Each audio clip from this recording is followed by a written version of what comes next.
ഒരു ഗ്ലാസ് കട്ടൻ കാപ്പി കഴിച്ചിട്ട് എത്ര നേരമായി. ഇനിയിപ്പോ ഉച്ചയാകുമ്പോ തണുത്ത കട്ടൻ കാപ്പി ആയിട്ട് വരും. എന്നിട്ട് ചിരിച്ചങ്ങ് നിൽക്കും. ആ ചിരി കാണുമ്പോഴേ ഞാൻ നൈസായി പോകുന്നു. എടി ഏലിക്കുട്ടി, എടി ഏലിക്കുട്ടിയേ.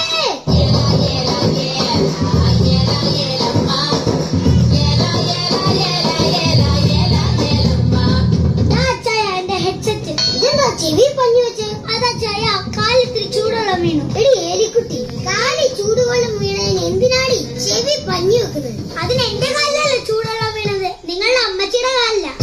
എന്നാ നീ പഞ്ഞു മാത്രം ആക്കണ്ട, ആ ബെഡ്ഷീറ്റ് വരെ എടുത്ത് തിരിക്കും. ഇപ്പൊ കുഴപ്പമൊന്നുമില്ല. എടി ഏലിക്കുട്ടി, നിനക്ക് നാളത്തെ ദിവസത്തിന്റെ പ്രത്യേകത എന്താന്ന് അറിയാവോ? അറിയാം, നമ്മുടെ മിന്നികെട്ട് കഴിഞ്ഞ ദിവസമല്ലേ. ഓ, മൂടുള്ള കാര്യം പറയുമ്പോ മൂഡൌട്ട് ആവുന്ന കാര്യം പറയില്ലേടി. നാളെ ക്രിസ്മസാ, അത് ആഘോഷിക്കാൻ നമ്മുടെ പിള്ളേരെന്നെത്തൂടി. എന്താ ചായ, പിള്ളേര് വരുന്ന ദിവസമല്ലേ, ആ മുടിയൊന്ന് ഡൈ ചെയ്തൂടെ? ഒന്ന് പോടി അവിടെ. പിള്ളേര് വരുമ്പോ അമ്മച്ചിയുടെ കൂടെ നിൽക്കുന്ന ദുൽഖർ സൽമാൻ ഏതാന്ന് ചോദിക്കും. എന്താടി എനിക്കൊരു കുഴപ്പം, കല്യാണത്തിന് മുമ്പ് ആപ്പിള് പോലെ ഇരുന്നയാണ്, കല്യാണം കഴിഞ്ഞപ്പോഴാണ് ഞാൻ നിപ്പിള് പോലെ ആയത്. അമ്മച്ചി,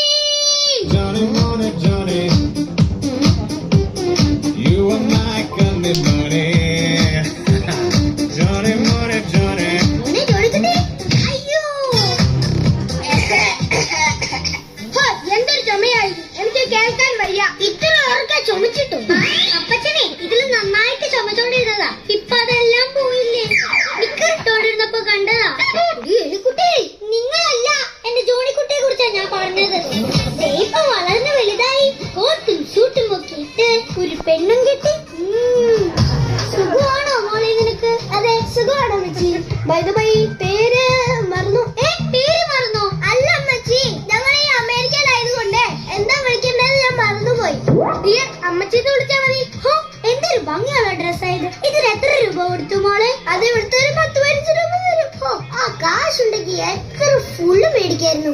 ഫുള്ള് വാങ്ങോ? ആ ഫുള്ള് ഇതുപോലെ ദേഹത്തിന് നടക്കാൻ പറ്റില്ലല്ലോ. ഓ, എന്താ മണം? എന്താ മോനെ ഇത്രയും നല്ല മണം? അതൊരു സെന്റാ. ഹോ, ഒരു സെന്റിന് ഇത്രയും നല്ല മണമാണെങ്കിൽ ഒരു ഏക്കറിന് എന്തായാലും